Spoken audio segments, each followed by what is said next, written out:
Muy buenas tardes a todos ustedes, ¿cómo se encuentran?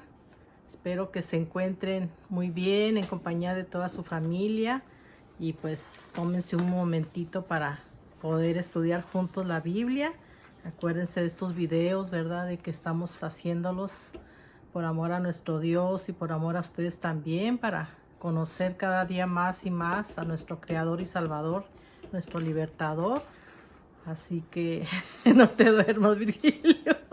Todavía no empezamos. Así que Se bueno, me pues chispoteó. se te chispoteó. Y yo ya estoy sana, gracias a Dios, pero ahora me salió un fuego ahí en la nariz. Así que, pues bueno, aguántenme un momentito. No me vean mi nariz. Y bueno, vamos ya a empezar, ¿verdad? Vamos en el video número 92. Levítico 6, vamos a continuar con las ofrendas expiatorias, leyes de los sacrificios. Y ya vimos en Levítico 5 ofrendas por el pecado y ofrendas expiatorias. La primera parte de las ofrendas expiatorias. Ajá. Así que bueno, esperamos que disfruten de la palabra de Dios, que se gocen, así como Dios nos dice, ¿verdad? Que nos gocemos con su palabra y pues traten de pedirle a Dios, ¿verdad? Si ustedes no les agrada mucho o no lo sienten bien, ¿verdad? Hay que pedirle a Dios que nos dé ese deleite en su palabra, porque Dios dice, ¿verdad?, que debemos de ver la palabra de Dios como algo más precioso que el oro y la plata.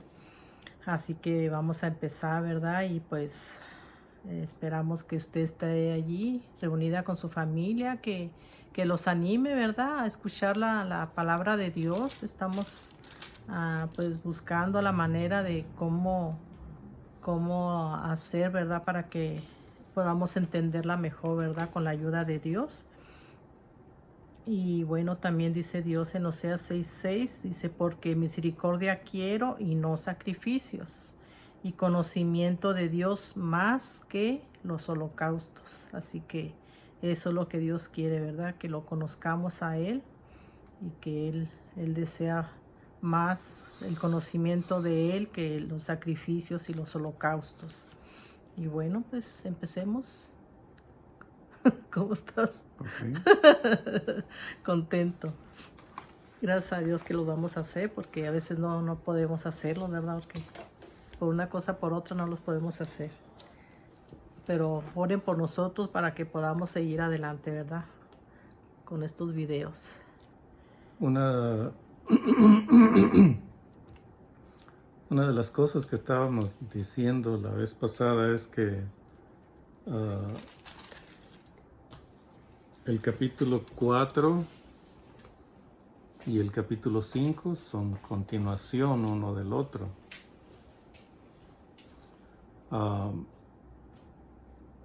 La Biblia no fue escrita en capítulos y versículos, con capítulos y versículos.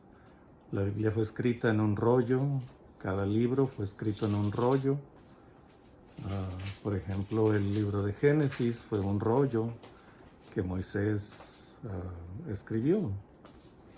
O tal vez fue más de un rollo, pero todo era comprendido, todo el libro era comprendido aunque fuera más de un rollo, era comprendido como un rollo solamente.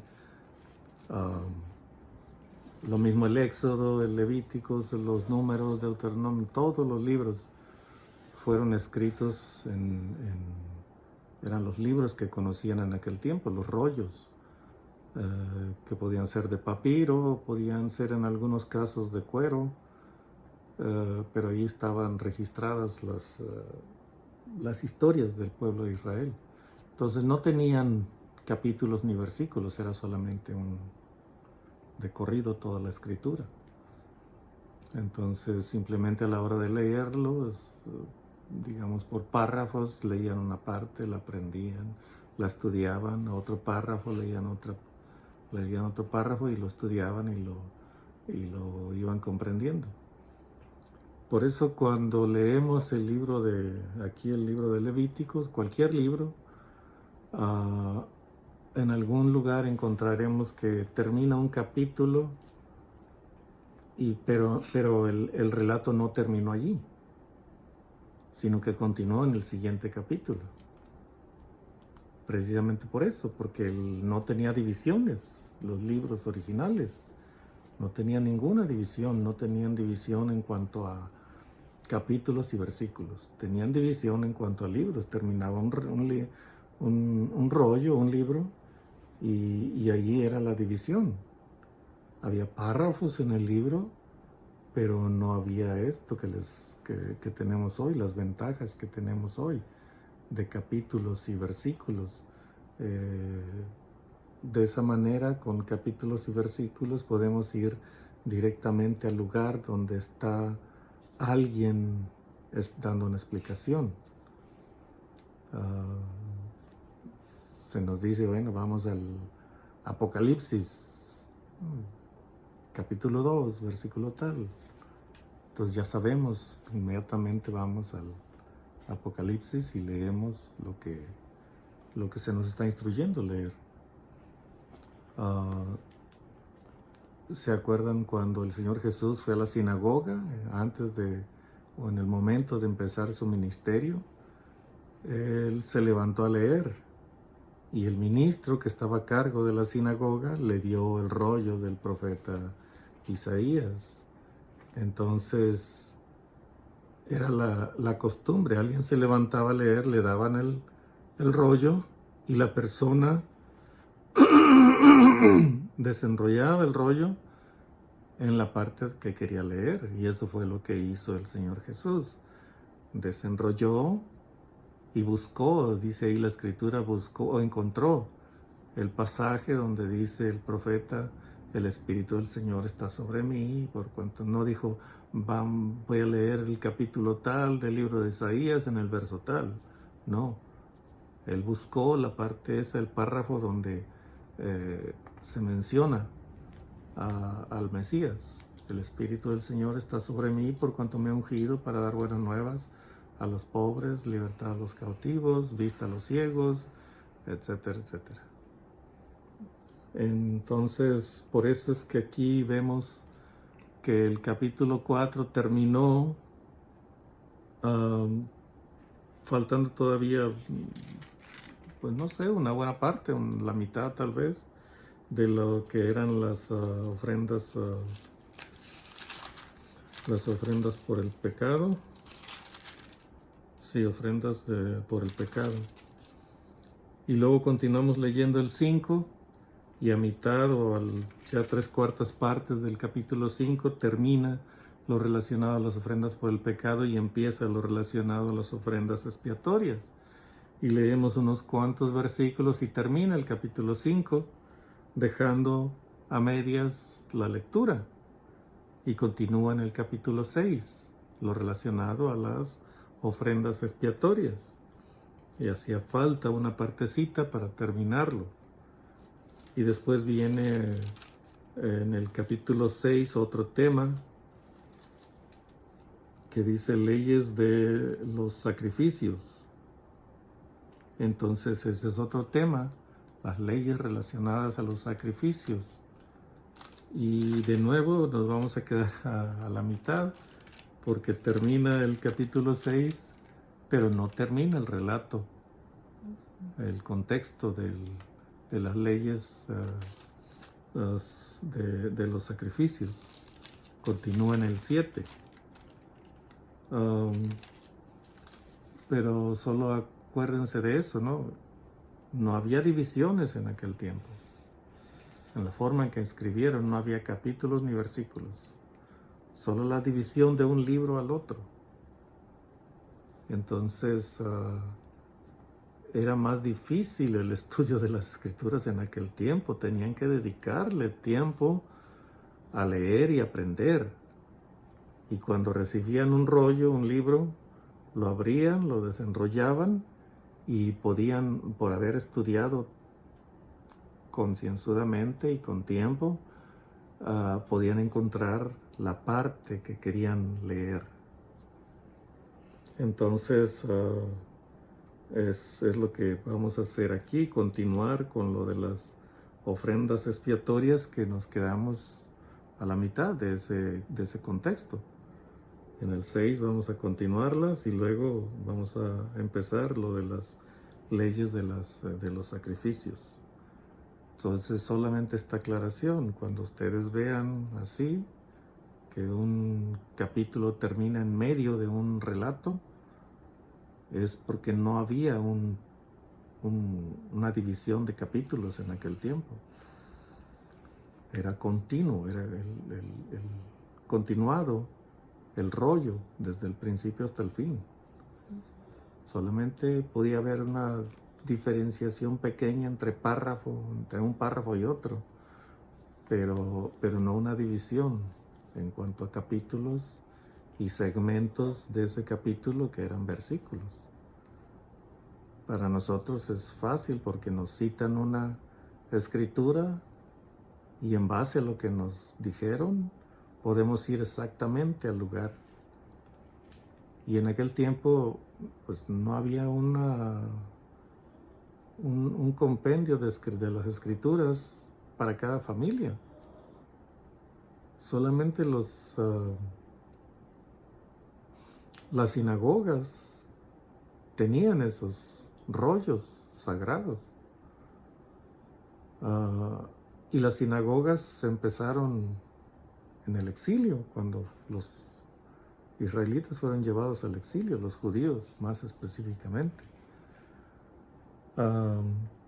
Entonces, yo recuerdo un incidente cuando estaba el rey Ezequías, me parece, que empezó a reinar muy joven. Y entonces mandó reparar el templo, que estaba pues, abandonado, y muy poca gente lo visitaba, y no se les hacían reparaciones, que como en una casa, en un templo, necesitaba reparaciones, mantenimiento. Y eso es lo que había pasado, que lo habían abandonado el templo, ya no había suficiente dinero para darle mantenimiento. Si hasta las ofrendas que se daban para los sacerdotes se habían disminuido. Entonces el rey ordenó darle mantenimiento al templo, y estaban dándole mantenimiento, limpiando, reparando, haciendo las cosas que necesitaba. Y dice, encontraron el libro de la ley de Moisés. O sea que allí estaba el libro de la ley de Moisés, los 5 libros del Antiguo Testamento. Pero estaban arrumbados ahí en el templo. Los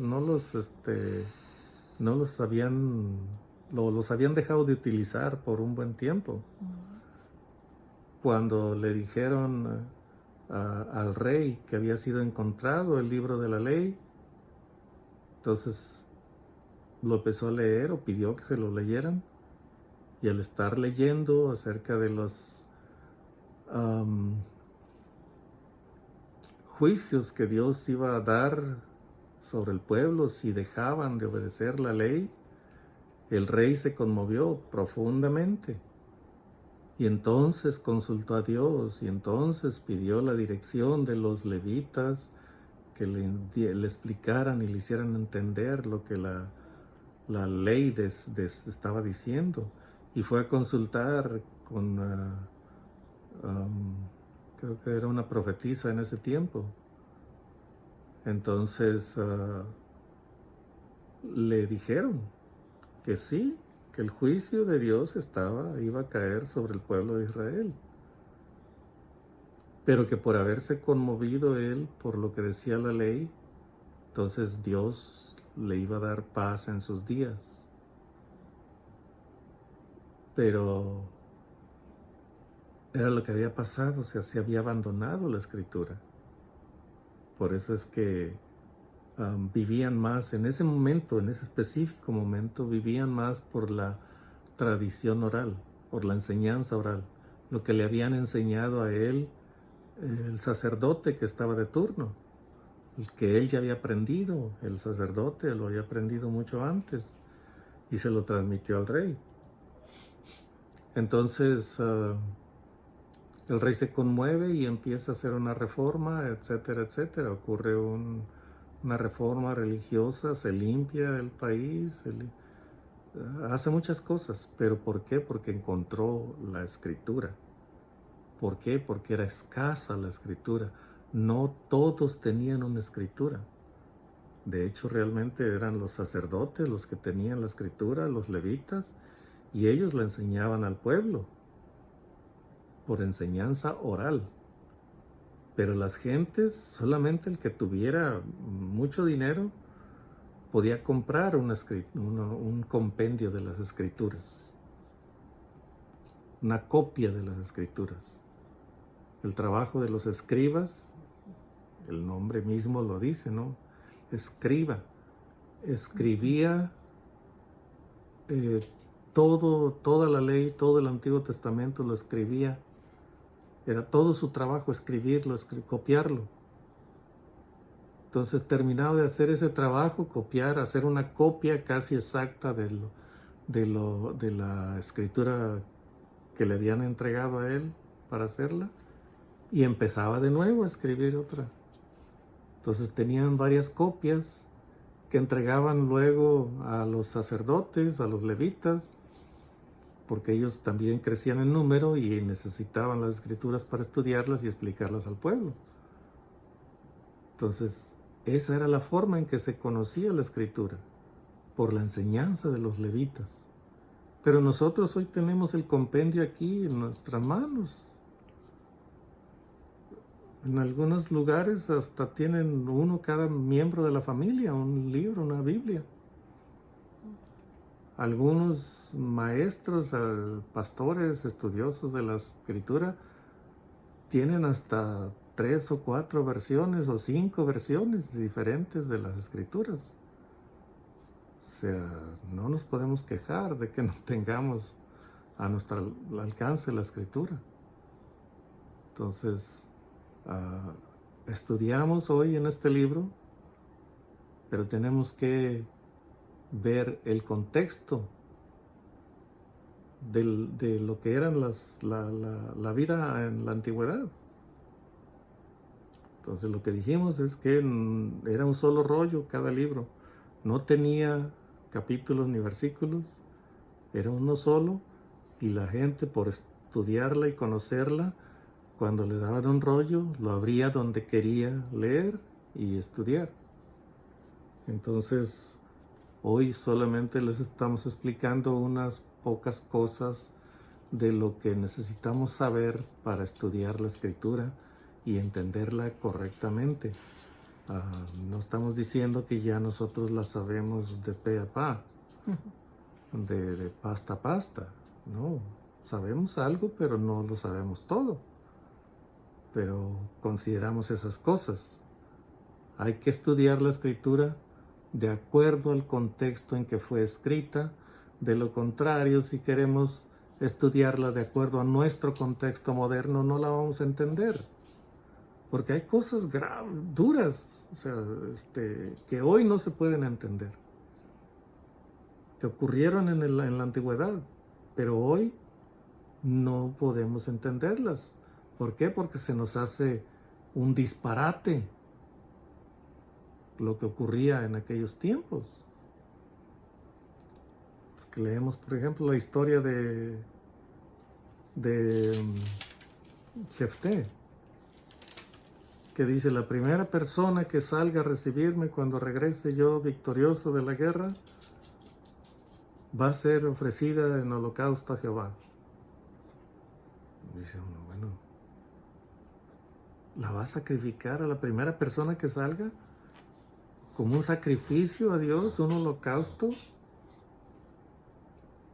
O sea, no lo podemos entender. ¿Qué es lo que estaba diciendo en realidad? Bueno, hay quienes dicen que literalmente estaba diciendo que iba a ofrecer a esa persona, degollándola sobre un altar y entregándola, quemándola como sacrificio a Dios. Pero hay quienes dicen que se refería a que iba a dedicar a esa persona para el servicio a Dios.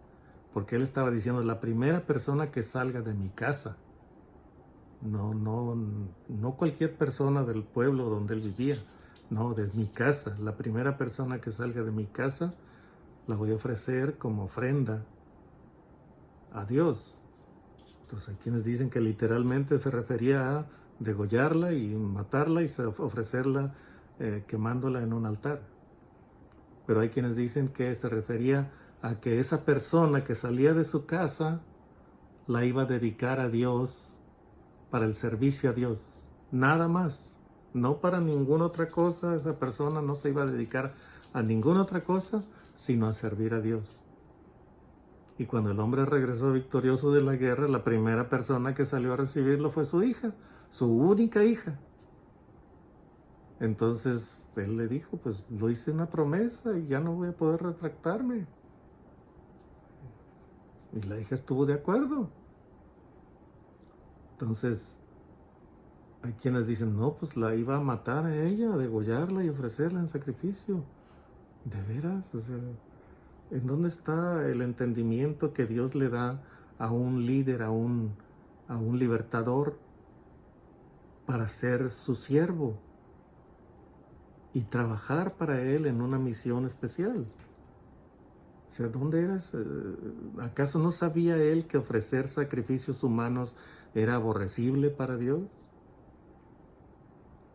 ¿No lo sabía él? ¿Cómo iba a ofrecer a una persona en sacrificio a Dios si sabía que Dios no lo aprobaba y lo aborrecía? O sea, ¿por qué matar a alguien hecho a imagen y semejanza de Dios? Y luego la respuesta de la hija, cuando le dice, cumple tu promesa. Yo estoy de acuerdo y estoy dispuesta. Pero ¿qué dice la hija?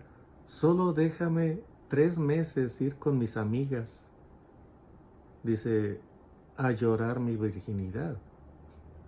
O sea, ¿es eso lo que va a estar más en la mente de una mujer, de una muchacha joven? ¿Es eso cuando sabe que va a ser sacrificada y muerta? O sea, estoy seguro que sería lo último que estaría pensando, que iba a morir virgen. No, o sea, es que iba a ser dedicada a Dios y no se iba a poder casar, se iba a dedicar solamente a servir a Dios en lo que en aquel tiempo tenían, el tabernáculo. Esa es la explicación, la otra explicación que dan. O sea, yo prefiero creer esta segunda explicación, pero no voy a decir que esa es la verdad. Simplemente es lo que a mí me parece más sensato, lo que me parece más real, más verídico. Lo que siento yo que el Espíritu me dice, esta es la realidad de lo que pasó en ese momento. Porque Jefté era un hombre de fe, era un hombre que conocía bastante bien a Dios. Entonces, él no iba a ofrecer un sacrificio humano a Dios, sabiendo que Dios lo detestaba. Pero es lo que les digo, o sea, eso fue allá en el Antiguo Testamento. Hoy es un escándalo para los que no creen en Dios. Entonces, hay que entender, hay que estudiar la Escritura en el contexto de la antigüedad, en el momento en que fue escrita. Y hay que encontrar aplicaciones para nosotros hoy, pero no estudiarla conforme a nuestro contexto moderno, porque entonces podemos sacar infinidad de enseñanzas erróneas, falsas enseñanzas, o sea, blasfemias, casi herejías. Eso es lo que vamos a lograr estudiándola conforme a nuestro contexto moderno.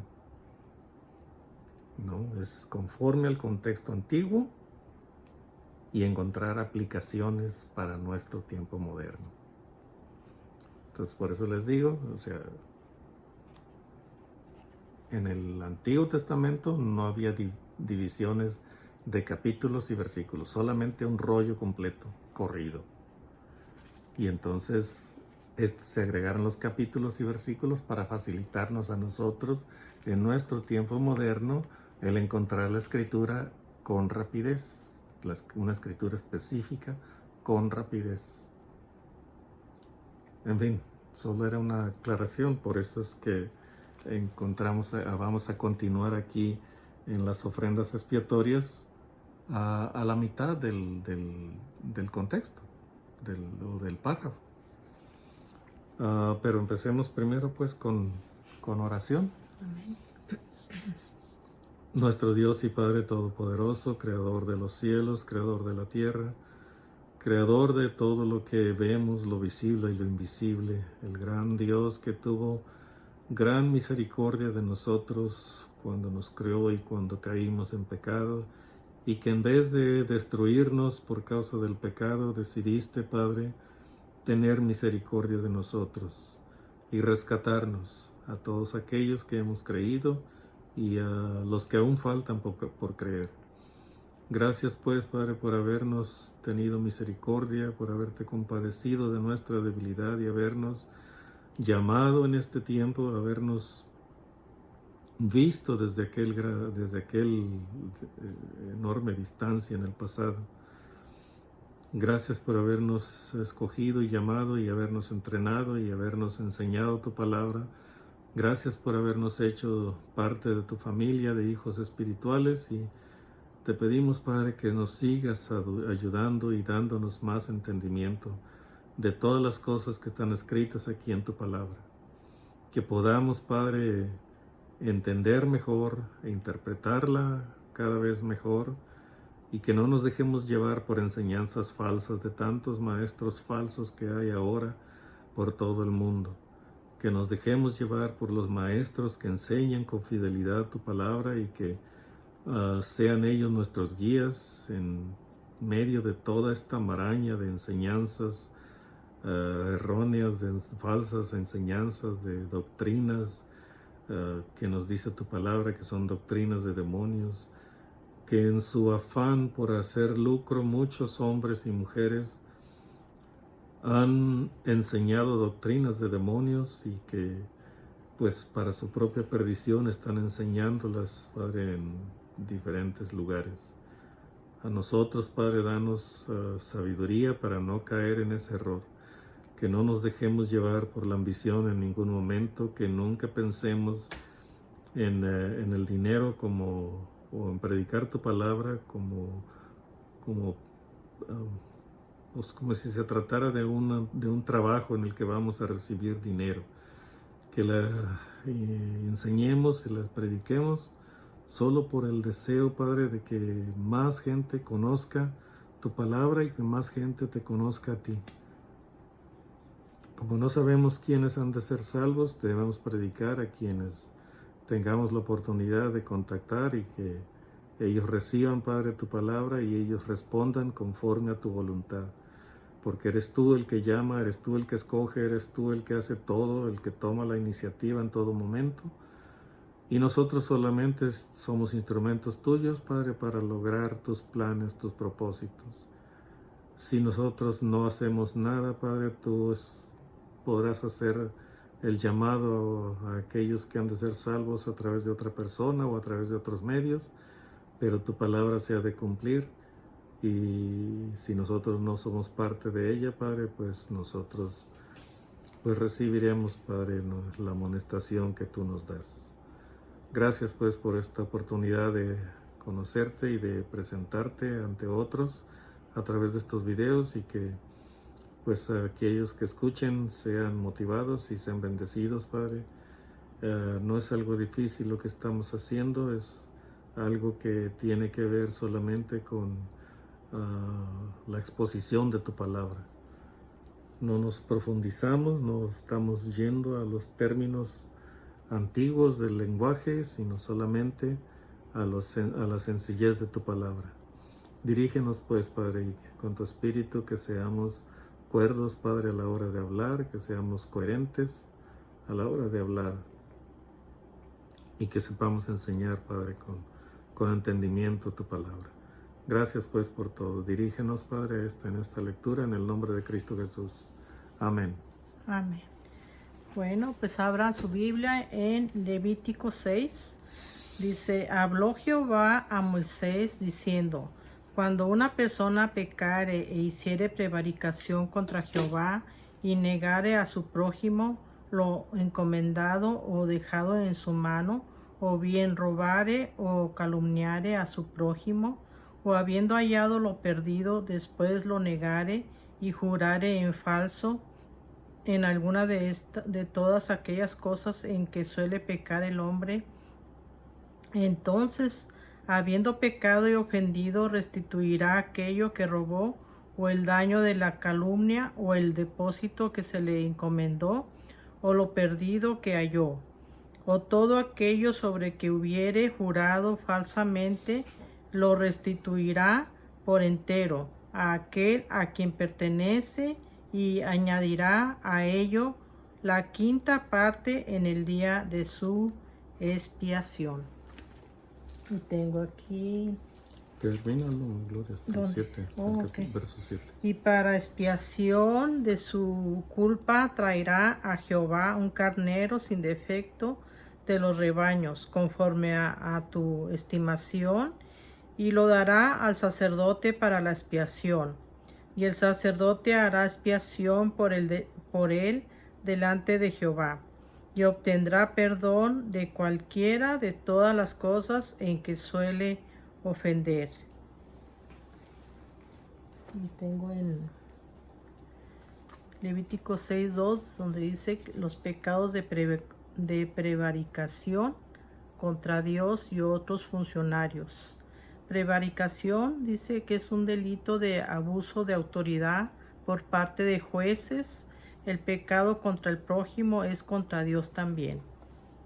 En Proverbios 26:19 dice, tal es el hombre que engaña a su amigo y dice, ciertamente lo hice por broma. Y en Proverbios 25:28 dice, como ciudad de mí, ay, no lo entendí. Bueno, eso no lo voy a leer. Hechos. Lo tengo ¿Lo tienes rápido? 25. En Proverbios 25:28. Mientras leo Hechos 5:1. Ananías y Zafira sustrajeron del precio también y murieron, ¿verdad? Por causa de esto. 25-28. Sí. Dice, como ciudad derribada y sin muro, es el hombre cuyo espíritu no tiene rienda. Ajá, esa es. Y en Levítico 6:5 dice, restituirá lo robado y añadirá la quinta parte. Y en Lucas 19:8 dice, entonces Zaqueo, puesto en pie, dijo al Señor, he aquí, Señor, la mitad de mis bienes doy a los pobres, y si en algo he defraudado a alguno, se lo devuelvo. Ay. Oh, sí, se lo devuelvo cuadruplicado. Y en Levítico 6:6 dice, para expiar su culpa traerá a Jehová un carnero sin defecto. Y en Hebreos 2:17 dice, Cristo vino a la cruz para expiar los pecados. ¿Y hasta dónde leí? Hasta 7. Bueno, sí. En la primera parte de las ofrendas expiatorias,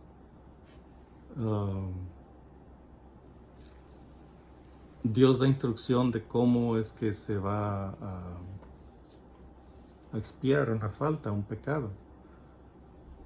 Primero habla de las ofrendas que se deben traer al sacerdote, a los levitas y sacerdotes. Y dice, si alguno defraudó en las cosas santas, entonces debe traer lo que defraudó y añadir una quinta parte. Y después acá está diciendo, ya es otra clase de delito, otra clase de falta. Dice, negare a su prójimo lo encomendado, o dejado en su mano, o bien robare o calumniare a su prójimo, o habiendo hallado lo perdido después lo negare y jurare en falso, en alguna de todas aquellas cosas en que suele pecar el hombre, entonces, habiendo pecado y ofendido, restituirá aquello que robó, o el daño de la calumnia, o el depósito que se le encomendó, o lo perdido que halló, o todas las cosas, o sea, que son mencionadas aquí, va a restituir. Pero también dice aquí, y añadirá a ello la quinta parte en el día de su expiación. Entonces también aquí fue un fraude, fue algo cometido contra su prójimo. En lo anterior, en la primera parte que está al final del capítulo 5, está hablando de cosas santas, ofrendas o promesas que se hicieron para el sacerdote o para los levitas. Esas cosas que dice Dios, que Dios considera santas. Entonces, cuando se da cuenta de que le hizo falta entregar algo, que no contó bien, o sea, es una idea solamente que se me viene, que no contó bien los costales de trigo, o los animales que tenía que entregar, las primicias y todo eso, que son santas, porque Dios dice, todo varón o todo macho que abriere matriz es mío, entonces es santo. Entonces, si hizo falta algo, entonces la diferencia, lo que haya defraudado, lo tiene que restituir y añadir una quinta parte. Si quiere entregar dinero, bueno, se le dice, bueno, esto que te hizo falta entregar equivale a 20 ciclos. Entonces es lo que tienes que pagar, 20 ciclos más la quinta parte son 5 ciclos más. 25, no, 4 ciclos más, 24 ciclos. Aquí también el hombre el valor de lo que haya robado o defraudado o negado, o el valor de la, ¿cómo se dice? De la,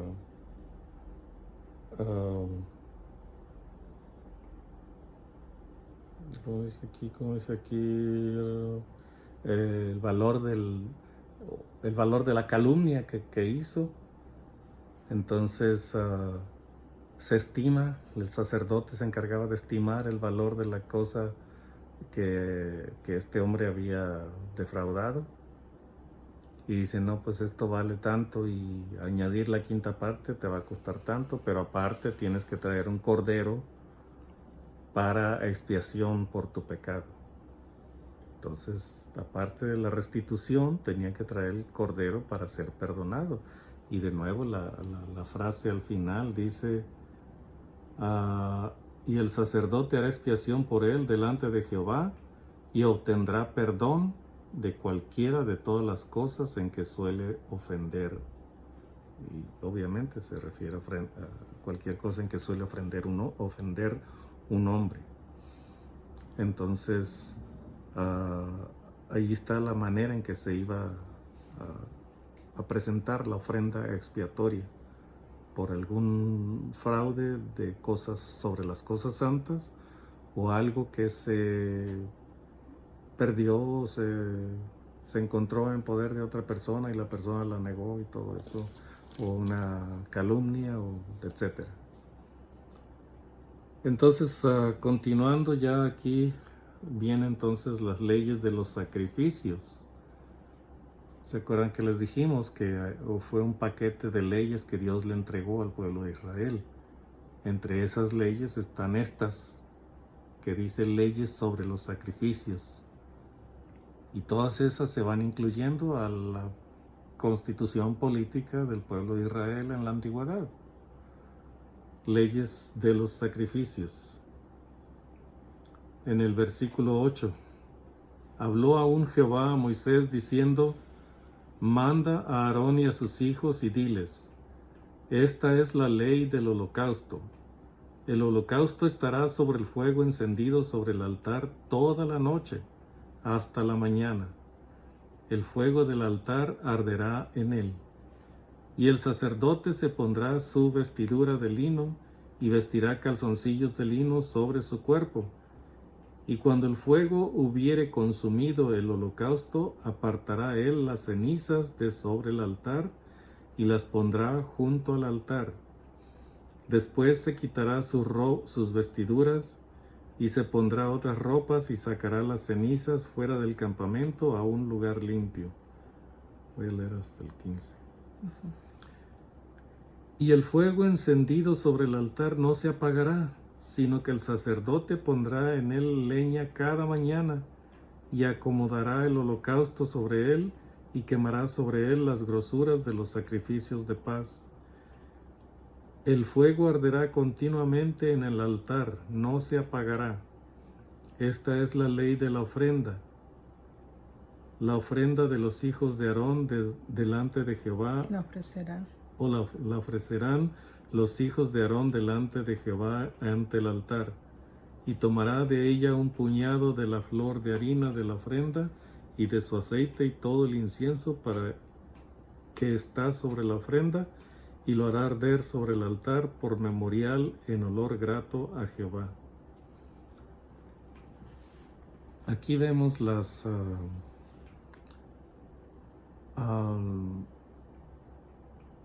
ley sobre las ofrendas, sobre los holocaustos que se deben presentar. Se había establecido también un holocausto en la mañana y un holocausto en la noche, en la tarde, que debía ofrecerse eso continuamente, todos los días, imagínense. O sea, de verdad iban a necesitar ser bien prósperos para poder mantener un sacrificio en la mañana y un sacrificio en la tarde todos los días. Aparte, las ofrendas que presentaban, las ofrendas de paz, las ofrendas por el pecado, las ofrendas expiatorias, todo eso tenía que estarse ofreciendo continuamente. Qué trabajar, mucho trabajo. ¿Cuánto trabajo para los sacerdotes? Ay. Y aparte el trabajo de ellos era mantener encendido el fuego en el altar. Me imagino que se apagaba ese altar en un momento para retirar las cenizas. Pero recogían de las brasas del altar para luego volver a encender la leña y continuar con los holocaustos de todos los días y las ofrendas. Entonces, porque aquí nos está diciendo, recogerá las cenizas del altar y las saca y las tira fuera del campamento en un lugar limpio. Un lugar limpio es un lugar donde no ha sido contaminada por desechos de animales o de hombres. Eso es todo, porque allí era desierto donde estaban. Entonces, lugar limpio es solamente un lugar que no haya sido contaminado con desechos de animales o animales muertos que tiraron allí. No. Que no haya sido contaminado con desechos de animales o como si se tratara de un muladar donde van a tirar cenizas. Esos eran los muladares, o sea, era un lugar abandonado donde desechaban, donde tiraban los animales muertos que nadie quería, donde había criminales que tiraban allí, que nadie los reclamaba sus cuerpos o no tenían quien los reclamara, y los echaban allí a que se pudrieran. Es obvio que ese lugar no era limpio, pero un lugar limpio en medio del desierto era pues casi cualquier lugar donde no hubieran pisado ellos. Por eso dice fuera del campamento, porque dentro del campamento ya no hay lugar limpio. Ya hay lugares donde, bueno, la gente los usa como letrinas, donde tira basura y donde todas esas cosas que hay en un asentamiento humano. Entonces un lugar limpio dice fuera del campamento, en un lugar limpio, que prácticamente era allá lejos donde no hubiera tiendas, donde no hubiera letrinas, donde no hubiera gente que tirara basura, un lugar que no tuviera esas cosas. lo que nos dijo el pastor de mantener el fuego encendido. Dice que si no sacamos las cenizas, pues no se puede mantener encendido el holocausto, y que dice que así es como somos nosotros muchas veces, que no sacamos todas nuestras cosas malas de nuestro corazón, que a veces se va llenando de orgullo, de ira, de resentimiento, de tantas cosas. Entonces tenemos que estar limpiándonos, ¿verdad? Estar siempre sacando esas cenizas, todo lo que nos daña, todo lo que no es agradable delante de Dios, y pues a estar siempre, ¿verdad? Limpiándonos con Sí. la palabra de Dios. O sea, de todo lo que leemos podemos sacar enseñanzas, Ajá. pero no, hay muchas cosas que solamente son historias, rituales que se seguían en aquel tiempo, de las que, bueno, en alguna forma podemos sacar una enseñanza. Estrictamente basándonos en lo que dice la Escritura, es solamente el ritual que se seguía para los holocaustos de parte de Dios. ¿Qué nos estaba enseñando? Pues nos estaba enseñando que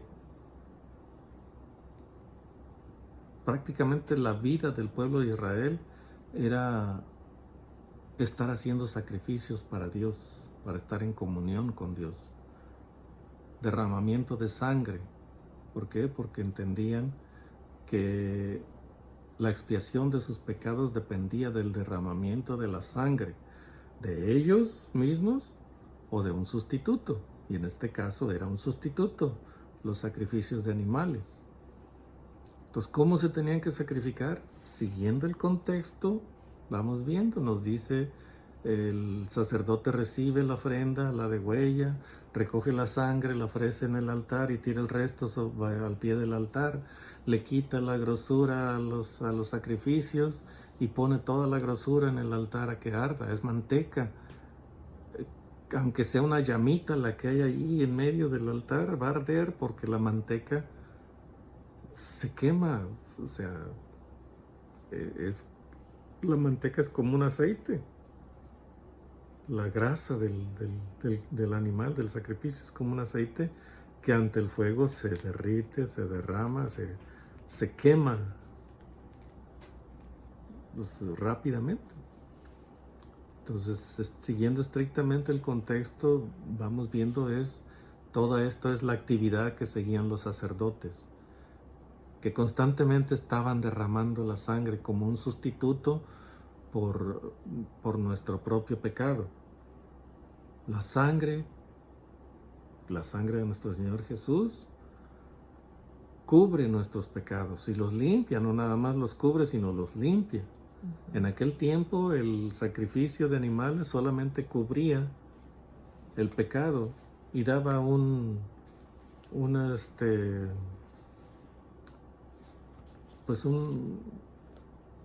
ligera comunión con Dios, hasta que de nuevo necesitaban hacer otro sacrificio. Entonces, estrictamente solamente eso, ¿no? El simbolismo del sacrificio de nuestro Señor Jesucristo a través del sacrificio de un animal y el derramamiento de la sangre de ese animal, símbolo del derramamiento de la sangre de nuestro Señor Jesús. ¿Qué fue lo que pasó con él al ser sacrificado? O sea, pasó por una experiencia ardorosa, ardiente. Entonces, lo de las cenizas, pues eso ya es sacar otra enseñanza aparte de todo eso. Pero el énfasis es el mantener el fuego encendido, la llama encendida en nuestro corazón y en la comunión con nuestros hermanos, la comunión con nuestros pastores, pero sobre todo en la comunión con el Padre, porque Él es el que dice, mantengan el fuego encendido. ¿Cuál fuego? Bueno, el fuego de la fe. Ese fuego es el que deben mantener encendido. Holocaustos ya no tienen que hacer, derramamientos de sangre ya no tienen que hacer. Ya se hizo el derramamiento de la sangre preciosa de el Salvador del mundo. Entonces mantengan la llama de la fe en ese sacrificio, en ese Salvador. Mantengan la llama encendida de la fe en Él. Saquen las cenizas, sí, los pecados que tengan allí, porque es lo que nos dice también. Haced morir lo malo en ustedes, háganlo morir.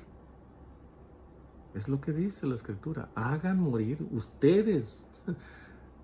No nos está diciendo, yo voy a hacer morir en ustedes lo malo. No, no. Ustedes hagan morir al viejo hombre que hay en ustedes. Ustedes usen el poder del Espíritu que tienen y hagan morir ese viejo hombre, esas viejas actitudes.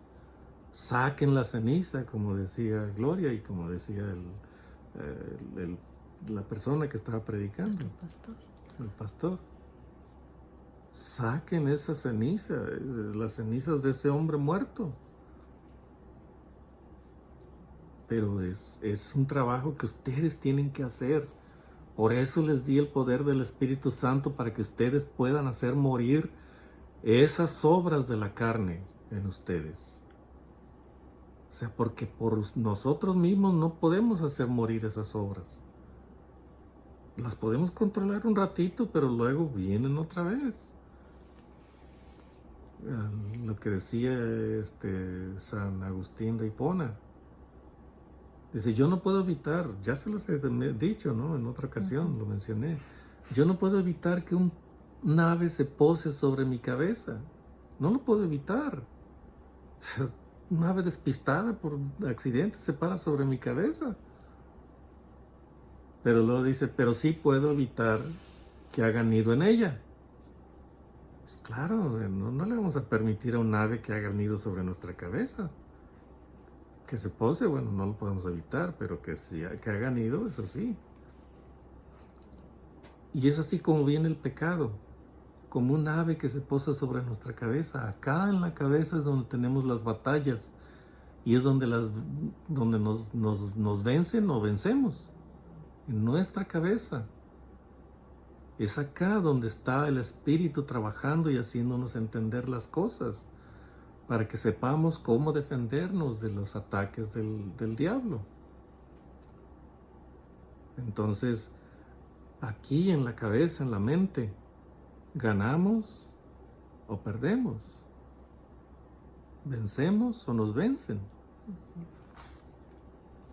Pero aún cuando nos vence el pensamiento, todavía hay esperanza para nosotros. ¿Por qué? Porque tenemos un abogado en el cielo que nos está defendiendo ante la corte celestial de nuestro Padre. Entonces hay esperanza todavía. Por eso es que cometemos pecados, sí, pero que es ocasionalmente. No es un pecado continuo que estamos cometiendo a todas horas. Entonces, teniendo en cuenta esas cosas, o sea, mantener el fuego encendido en el corazón de cada uno. Una vez que nos acostumbramos a hacer ese trabajo, el pecado cada vez va a ser menos en nosotros, menos y menos y menos. Entonces, el contexto es la sangre, más bien, el derramamiento de la sangre y el mantener el fuego encendido en nuestro corazón. Este es el contexto. Habiendo estado el fuego encendido todo el día y toda la noche, al día siguiente es obvio que tenemos que sacar las cenizas. Es cuando venimos y reconocemos ante Dios: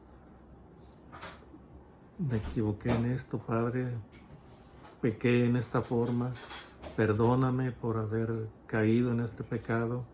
Estamos sacando las cenizas fuera, reconciliándonos con nuestro Padre, manteniendo la santidad, la comunión con Él.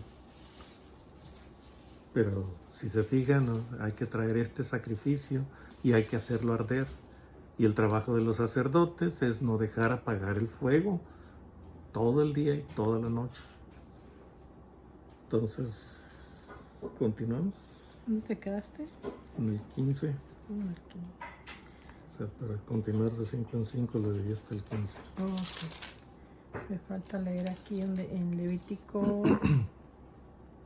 Levítico 6:9, el holocausto estará sobre el fuego toda la noche hasta la mañana. Eso también que nos va a entender que debemos de estar orando sin cesar, como dice la palabra. Y también en 1 Samuel 15:22 dice, Dios se complace en la obediencia de su palabra, más que los holocaustos.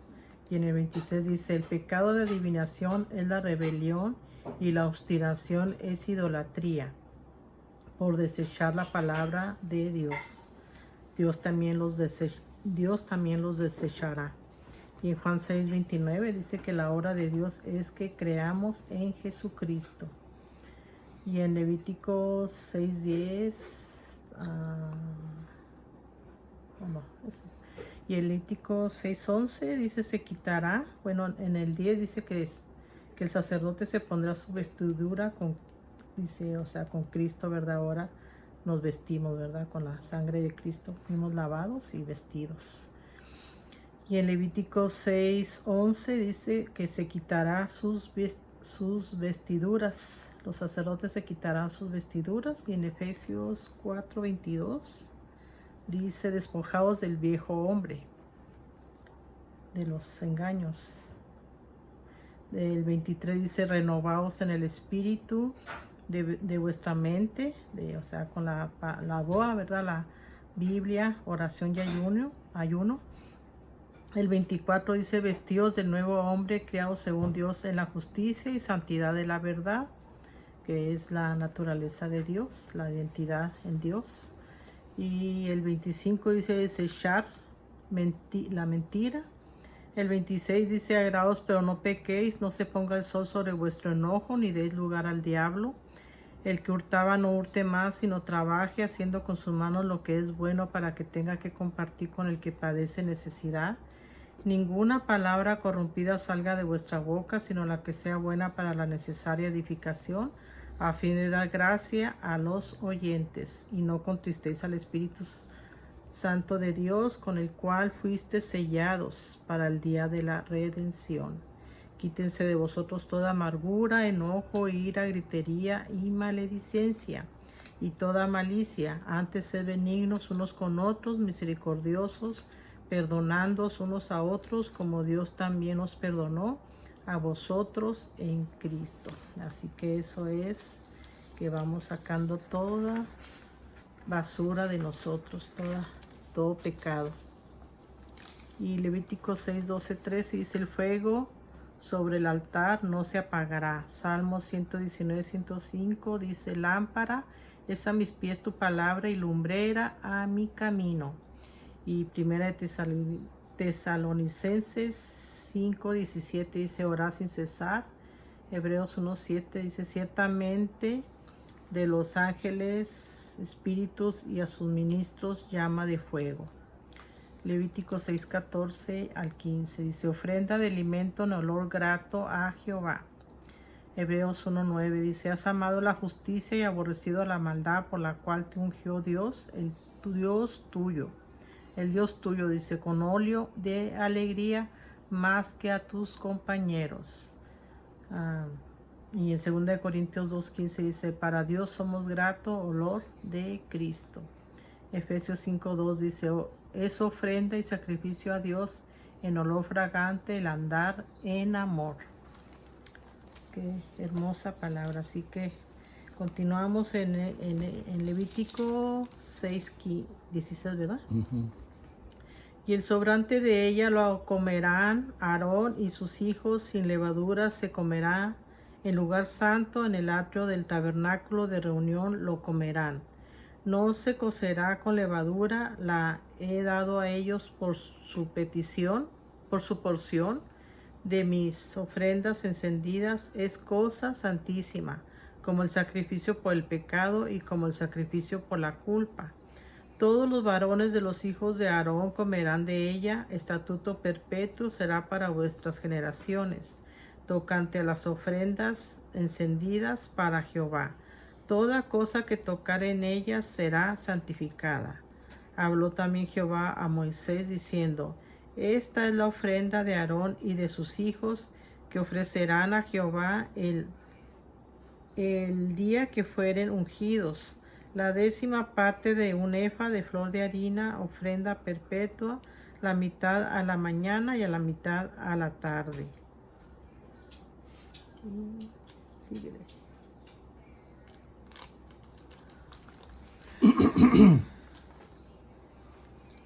Aquí se nos está diciendo, ¿no? Es parte de las leyes de las ofrendas que se traen a Dios, las leyes de los sacrificios. Y está diciendo acerca de la ofrenda que se traía, de la ofrenda de harina que se presentaba.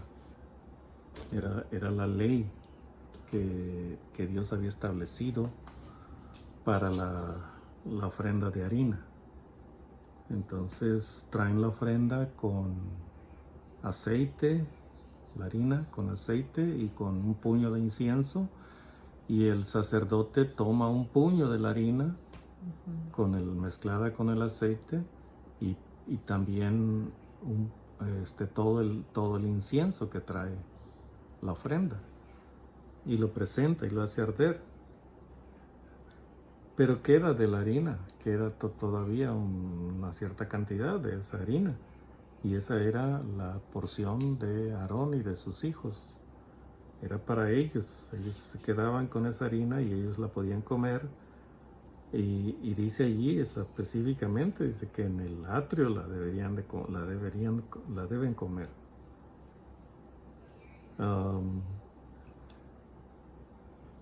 Dice que no se iba a cocer, dice no se cocerá con levadura. Así que era una de las cosas, era harina pura, no tenía levadura. La podían cocer, hacer tortas de ellas, de esa harina allí en el atrio, y ahí la comían. Hacer tortas o hacer panes, galletas, pero era sin levadura. Esa masa o esa harina amasada no iba a esponjar.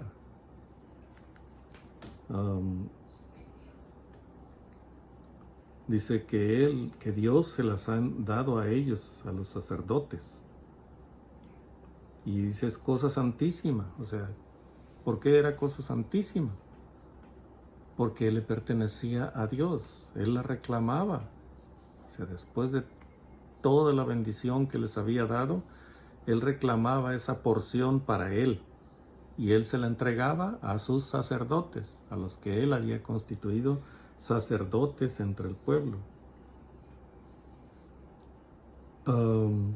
¿Quiénes la podían comer esa harina, o masa, o la harina amasada? Dice, todos los varones hijos de Aarón comerán de ella. Y esas se las tenían que comer allí mismo en el atrio. No era para llevar a su casa, era para comer allí. Me imagino que en su casa tenían también, pero esa que traían ahí como ofrenda, tenían que comerla allí en el atrio del tabernáculo.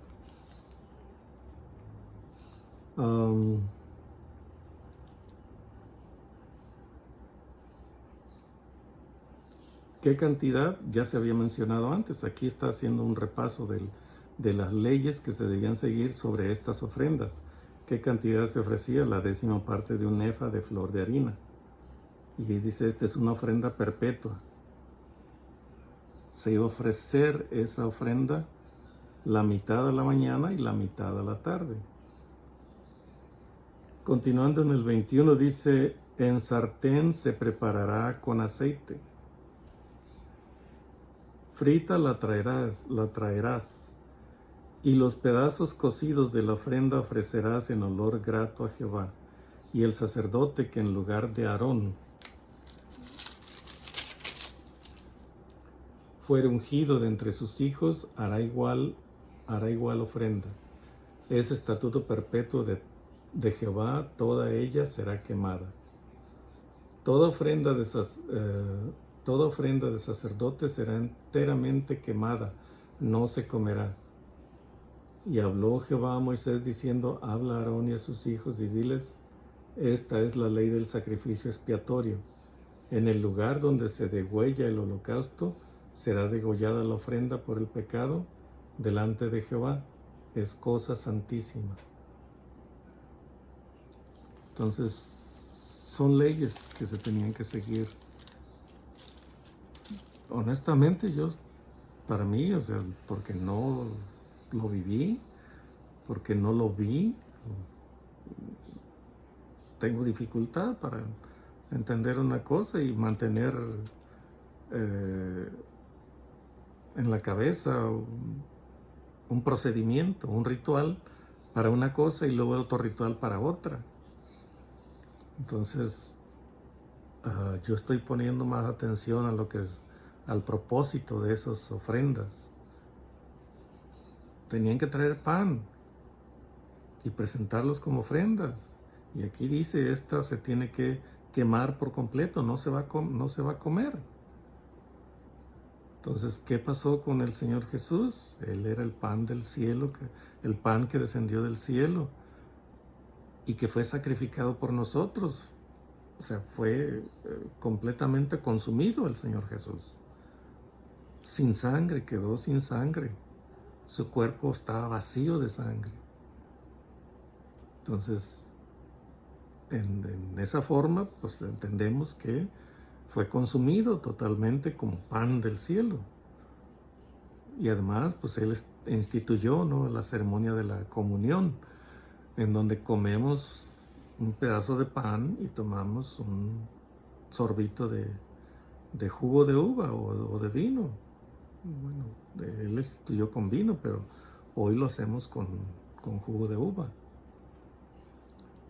Entonces, el Señor Jesús fue totalmente, la experiencia por la que pasó fue totalmente como consumirlo por completo, porque ni una gota de sangre quedó en su cuerpo. Lo último que salió de su cuerpo cuando lo atravesaron con la lanza fue agua con sangre. Fue lo último que salió. No dice sangre con agua, no. Dice agua con sangre. Entonces, prácticamente había sido desangrado por completo. De tantas heridas, de tantos golpes y tantas cosas que le hicieron. Entonces, la ofrenda de pan debía ser consumida por completo. El pan que descendió del cielo fue consumido por completo. Lo seguimos consumiendo hoy por la ceremonia que seguimos, la ceremonia de la comunión. Haced esto, dijo el Señor Jesús, en memoria de mí. Coman este pan y beban esta copa, y cada vez que lo hagan, dice, la muerte del Señor anunciáis hasta que Él venga. Los sacrificios se degollaban y se desangraban por completo. El Señor Jesús, así sucedió con Él, desangrado por completo. Entonces, el énfasis en todo este sacrificio es que son sombra de lo que había de venir después. El derramamiento de la sangre de los animales era sombra del derramamiento de la sangre de nuestro Señor Jesús. El quemarlo de esta forma y seguir este ritual y este otro es un ritual de lo que pasó con el Señor Jesús. Entonces, como les digo, o sea, a veces tengo dificultad en pensar, bueno, qué ritual se seguía de esta forma, o con este animal, o por el pecado, o por la expiación, o qué ritual se seguía. Tengo dificultad todavía para mantenerlos en la mente. Pero lo que sí mantengo en mi mente es que todo derramamiento de animales derramamiento de sangre de animales en el Antiguo Testamento era sombra del derramamiento de la sangre de nuestro Señor Jesús. Amén. La forma en que se seguía el ritual ese fue establecido para ellos, Y tenía, con toda seguridad, tenía un simbolismo. Pero lo más importante es la sangre que ahora está sobre nosotros, que ha sido, con la que hemos sido limpiados de nuestro pecado. Gracias a Dios, muy pronto todas esas dudas van a ser aclaradas. Pero el énfasis, estoy seguro, va a ser: ¿entendieron ustedes bien? La sangre es lo más importante. El derramamiento de la sangre es lo más importante. Y en el Antiguo Testamento y en el Nuevo Testamento, el derramamiento de la sangre es lo más importante, porque eso es lo que cubre nuestro pecado y lo que nos hace limpios delante de nuestro Padre Celestial. 25. 26. 26. El sacerdote que le ofreciere por el pecado, la comerá en lugar santo, será comida.